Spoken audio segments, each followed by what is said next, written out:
tous, bienvenue sur Ilangue Sacrée, les mystères du féminin révélé. Alors aujourd'hui, je vous embarque dans un format un peu différent de ce que vous avez pu voir jusqu'à présent. Je vous emmène à la rencontre d'une femme extraordinaire dans un contexte, j'ai envie de dire, différent. On va retrouver une gardienne, comme vous avez pu entendre très souvent, je parle souvent de la femme en tant de gardienne du savoir. Eh bien, je vous embarque avec moi à Mayotte, à la rencontre d'une femme extraordinaire, la gardienne du savoir, du patrimoine, et qui va honorer aujourd'hui cette interview pour nous parler tout simplement de sa vision de la femme, de ce qu'elle fait, mais également du message qu'elle aura envie de nous transmettre.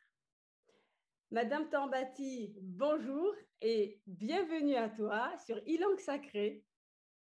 Bonjour à toutes et à tous et merci. Eh bien, merci surtout à toi d'honorer en fait cet échange. Moi, en tout cas, je suis extrêmement en joie de t'accueillir parce que je ne cesse de parler de la femme en tant que gardienne. Et là, j'ai une gardienne en face de moi dont tu es cette gardienne-là. Et donc, je vais te présenter tout simplement en quelques mots, en tout cas de ce que je vois, de ce que nous savons de toi. Alors, pour les personnes qui découvrent Madame Tambati, elle est en fait à Mayotte. Elle a sa chambre d'hôte. Mais au-delà de sa chambre d'hôte, c'est une grande dame dans le sens où elle œuvre dans cette sauvegarde et dans le maintien du patrimoine. Alors, quand je parle du patrimoine dans les arts, il s'agit de plusieurs patrimoines, dont le tout premier, en tout cas son histoire, a commencé par ce qu'elle porte sur son front, le masque traditionnel, qui se réalise à base de bois de santal, de bois de santal et de corail. Et à partir de ça, une sorte de pâte émerge de cette pierre et permet justement la réalisation d'un masque, ce qu'on appelle le masque de beauté, et dans notre dialecte à Mayotte qui s'appelle le Msinzano. Donc, elle a été l'initiatrice, j'ai envie de dire la fondatrice de ce masque-là, en tout cas pour le mettre en valeur, parce que bien entendu, il existait déjà dans l'histoire de Mayotte, mais elle a su réhabiliter, faire émerger la beauté de ce masque pour encore embellir les femmes de Mayotte. Alors, elle a initié le Msinzano, mais pas que. Elle a également, a complètement investi dans tout ce qui est broderie traditionnelle. Ce qu'on peut observer derrière elle, c'est elle-même qui prend ce temps de créer à la main, évidemment.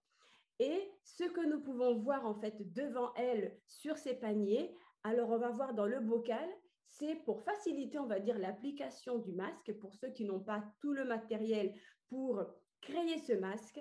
Elle le propose en bocal sous forme de poudre. Et de l'autre côté, dans un panier, c'est un mélange de jasmin, de fleurs, ça peut être de l'ylang-ylang, ça peut être du jasmin et plein d'autres plantes et fleurs, en tout cas, qui sont embaumantes, envoûtantes, qui permettent de créer un magnifique gommage, mais pas que pour le corps, mais également pour le soin du visage.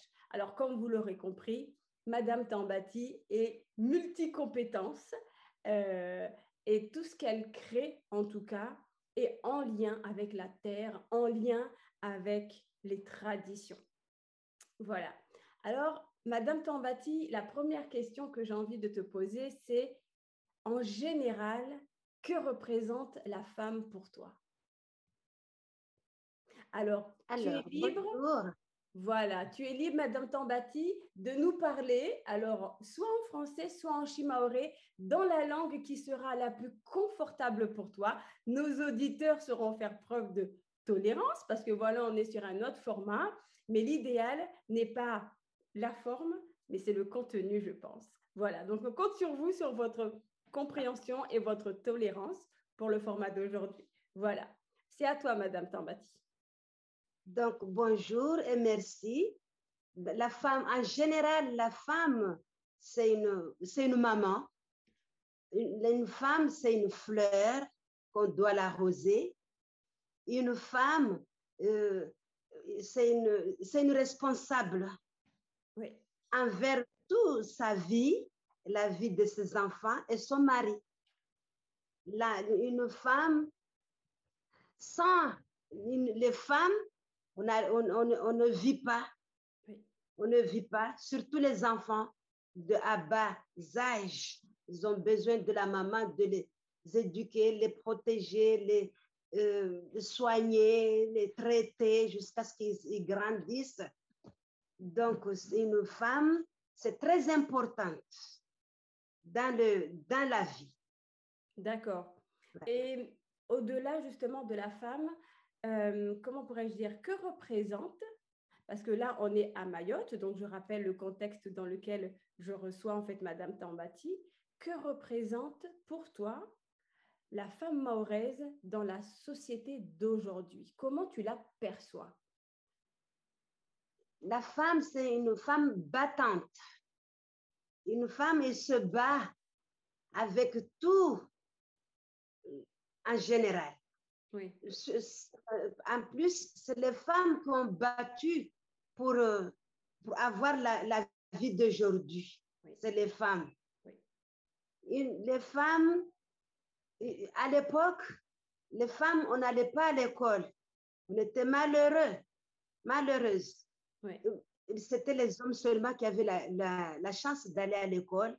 Mais à l'époque, les femmes, ils allaient qu'au champ, à la marée basse, rester vierges, se marier. C'est ça ce qu'ils attendaient les mamans, les parents. Oui. Rester une fille vierge, se marier, célébrer le mariage et à faire des enfants et garder son mari longtemps, soigner son mari et ses enfants. Mais aujourd'hui, la femme a de la chance d'aller à l'école, c'est bien, elle va à l'école, elle travaille, elle est une dame, elle est importante, elle fait des élections, elle est candidate, elle est partout parce qu'elle a pris à l'école. Oui. Et maintenant, la femme, elle est généreuse, elle est fière d'elle. Elle est fière d'elle. Oui. Et est-ce que tu penses, alors selon toi, est-ce que la femme mahoraise d'aujourd'hui, est-ce qu'elle a perdu ou gagné quelque chose par rapport à la femme d'avant, par rapport à ce qui fait de nous des femmes? Aujourd'hui, il a gagné. Oui. Parce qu'elle a gagné l'école, elle travaille, elle est autonome, elle est intellectuelle. Oui. Elle a gagné. Oui. Elle voit d'autres vies. Oui. Donc, on ne peut pas rester dans une seule vie à l'époque seulement. Mais elle a gagné, je dis elle a gagné.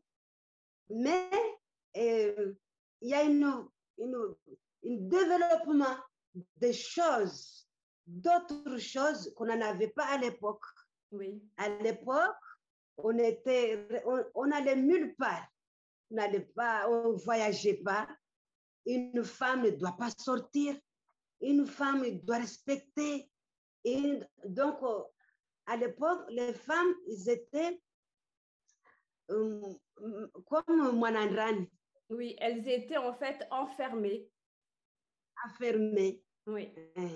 Et quand ils se marient, ils gagnaient un peu, à l'époque, un peu de bijoux comme ça, pas en or, mais en argent aussi. Mais aujourd'hui, les femmes, ils gagnent des sommes et des sommes d'argent. Ils gagnent des énormes bijoux en or.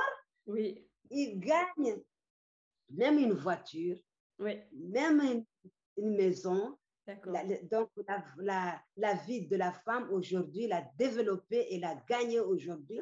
Elle a gagné aussi à l'époque parce que à l'époque aussi, on restait il restait à l'éducation de les parents, par exemple, c'est-à-dire kana respect. Sous respect de ses parents. Oui, d'accord. Elle était respectueuse. Je ne sais pas si tu m'as compris. Parce que mais j'ai très bien compris. Elle était respectueuse en fait de ses parents et des traditions. Et voilà, c'est ça. D'accord. Et alors là, je vais poser la question en shimaoré que je retraduirai. Est-ce que Léo, Madame Tambati, usifikiri amba wantwashe wa leo na wantwashe wa shihale, est-ce que wabaki toujours na utushe wao? Maana leo mtumshe ana hazi yahe, ana gari yahe, chunguza mwenze pia anazo. Mais par rapport na mtumshe wa hale, est-ce que chunguza mtumshe uzuru wa mtumshe haoju usona amba est-ce que yo shitu yabaki au shitu wantwashe wa leo amba waida la mhalasi takaivo tena? Waivunguza, ivungua. Alors, je vais traduire justement la question que j'expliquais. C'était simplement que je demandais donc à Madame Tambati, est-ce qu'elle considère que les femmes d'avant, par rapport aux femmes d'aujourd'hui, est-ce qu'effectivement, est-ce qu'elles ont gardé cette essence, cette connexion à leur féminité? Et quand je parle de féminité, on est d'accord de ce qui est à l'intérieur de nous, de ce qui nous caractérise en tant que femmes et pas forcément tout le côté extérieur, visible et matériel. Donc, je te laisse, Madame Tambati, nous donner ton point de vue. Ça baissait un peu, ça baissait parce que la beauté, à l'époque, on faisait la beauté naturelle, traditionnelle, directe, régulièrement.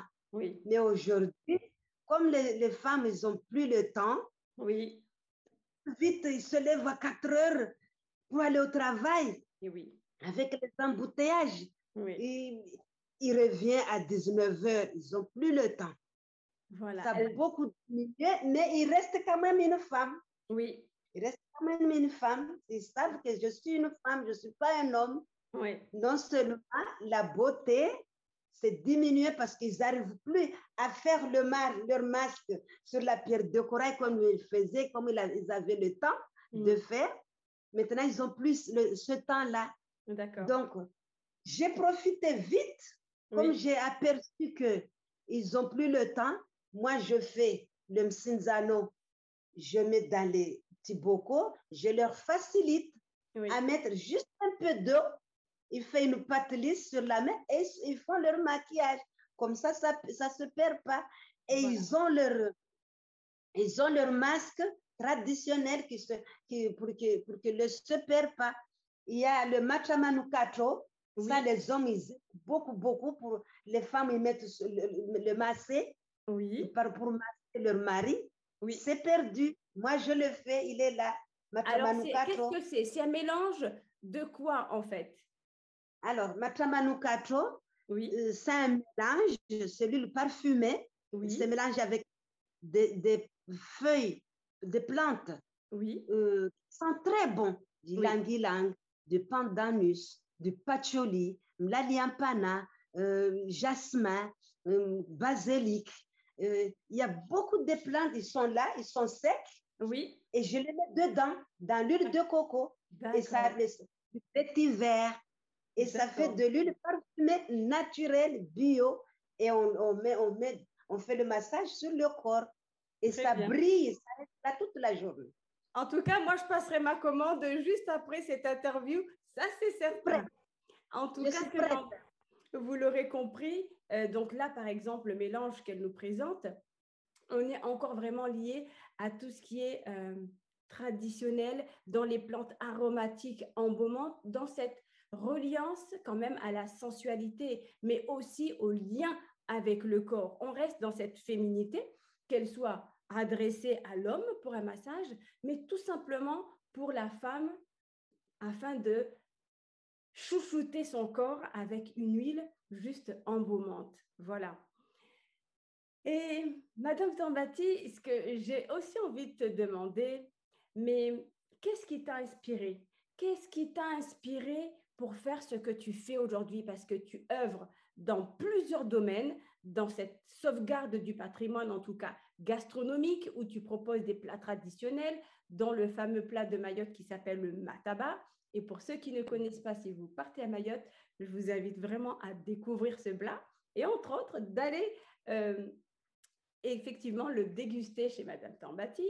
Elle nous prépare également ce qu'on appelle des charis, donc c'est une sorte de mélange de citron, j'ai envie de dire, du citron dans du piment, voilà, qu'elle nous présente. Je ne suis pas experte là-dedans. Elle saura vous en dire plus si vous souhaitez la rencontrer.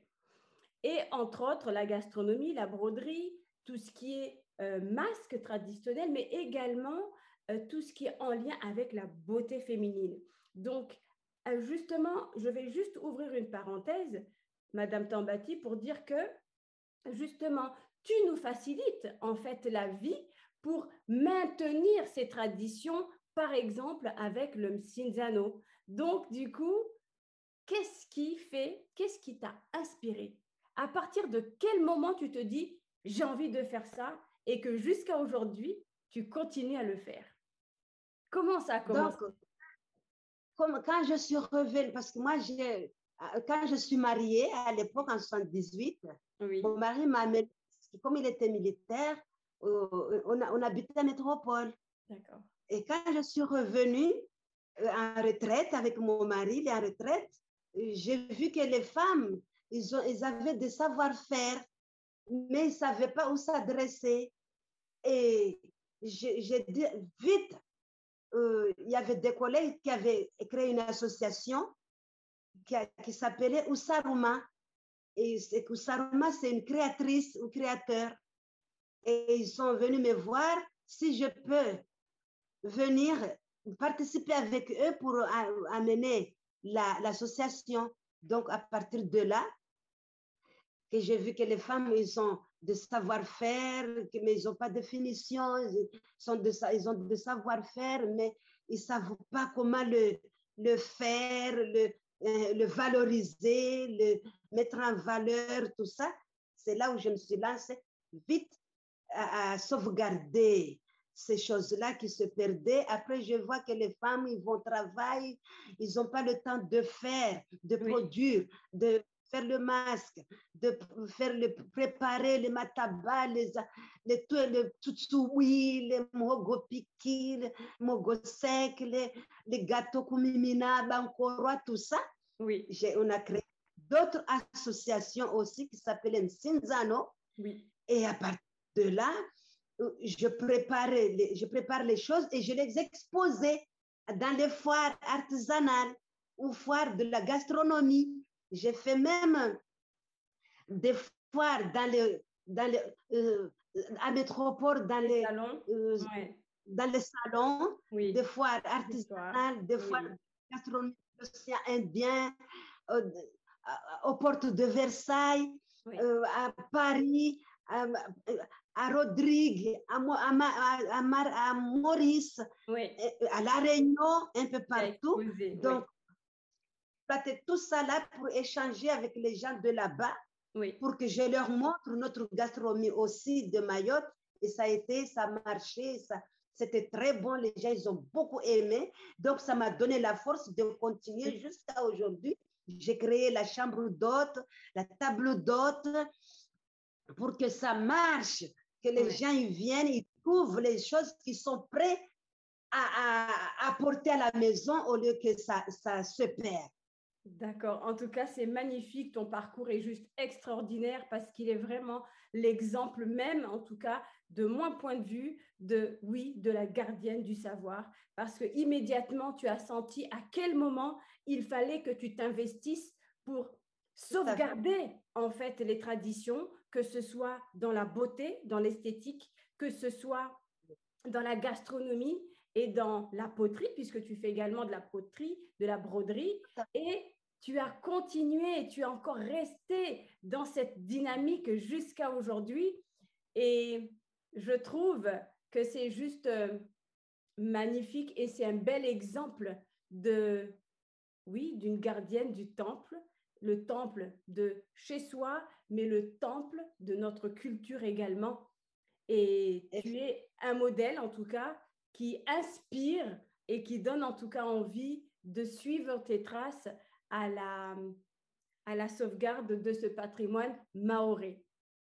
Et quel est ton secret, Madame Tambati, qui fait que jusqu'à aujourd'hui, tu es toujours aussi radieuse, toujours dynamique, toujours investie, pleine de douceur et pleine de créativité? C'est quoi ton secret? Il n'y a pas de secret, non seulement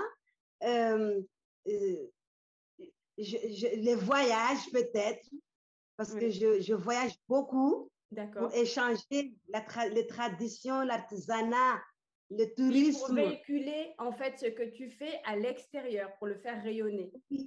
Oui, tout à fait. Oui. Ma voiture, je conduis, j'ai le permis de transport en commun, je conduis le bus, je travaille, je rencontre des gens, je vais dans les réunions, je fais l'artisanat, je vais dans les foires, il faut que je ne vais pas avec des habits déchirés. Oui. Je m'habille comme une femme, et la sourire, le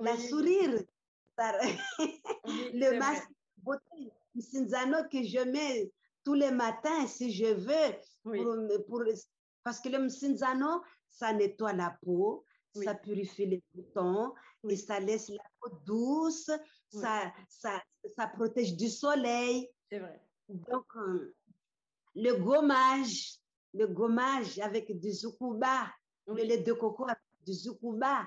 Les zoukouba, c'est ça, c'est les feuilles, les plantes qui sont très bonnes, séchées. Avec, voilà, et parler, échanger avec les gens à chaque fois. Voilà, donc, ça, il faut être motivé de tout ça. Oui.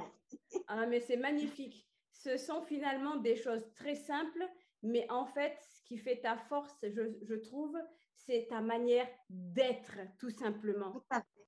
C'est ce que tu dégages, ce que tu apportes au monde qui fait que finalement, c'est ce qui te nourrit et te permet d'être en fait en pleine forme, d'être toujours aussi jeune et toujours aussi radieuse. Voilà. Donc, moi, je pense que la recette, elle est là. Donc, voilà, on vient de nous donner quand même quelques ingrédients, parce qu'il n'y en a pas qu'un seul, pour essayer d'être pleinement active dans la force de l'âge aussi, tout en étant pleinement investi dans ce qui nous anime et ce qui nous fait vibrer. Et aujourd'hui, si tu avais un message à transmettre aux femmes, mais également aux hommes, quel serait le message que tu souhaiterais transmettre?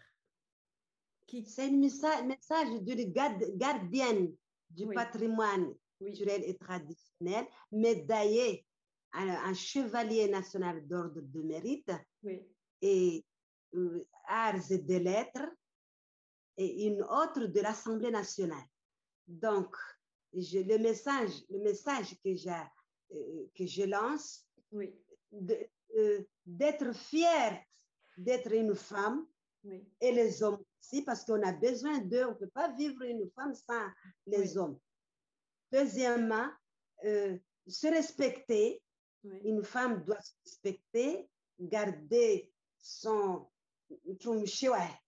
féminité. Voilà. Sa féminité. Oui. Respecter son corps. Garder son corps bien. Et donner le message. Aider les autres. Ok, alors je vais traduire ce que tu dis là, qui est très important. Alors, elle nous dit que parmi justement les messages qu'elle souhaite transmettre entre nous, les femmes, c'est d'apprendre aujourd'hui à sortir de cette jalousie entre femmes, l'envie entre femmes, mais au contraire, de développer et de nourrir l'entraide, le soutien entre femmes, la sororité. Voilà. Tout à fait. Oui. Tout à fait. D'accord. Oui. Être ensemble. Voilà. Les femmes. Voilà. Être ensemble. Effectivement. Et puis, éduquer bien nos enfants pour avoir des bons enfants qu'on attend maison. Voilà. Moi, j'aurais envie de rajouter de aussi nous occuper, de nous aimer et de nous occuper aussi de l'intérieur, pas seulement de notre apparence extérieure, mais aussi de nourrir et, oui, j'ai envie de dire, de vraiment faire en sorte que ce qu'il y a de plus beau à l'intérieur de la femme puisse rayonner à l'extérieur, tout comme tu l'es, Madame Tambati. Et sauvegarder, oui. sauvegarder tous notre tradition, notre culture. C'est très important parce que c'est la vitrine de Mayotte. Exactement. La culture et la tradition, c'est la vitrine de Mayotte. C'est très important. Les touristes, ils ont besoin de voir ce qu'on fait. Quand ils viennent dans un pays, ils aiment vivre avec les gens, savoir qu'est-ce qu'on mange, comment on prépare, comment on s'habille, comment.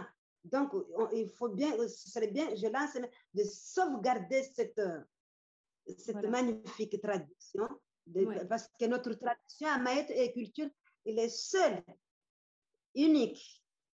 Unique. Très bien. Donc, chez nous, on mange bio. Il faut manger bio pour avoir du sang naturel, propre.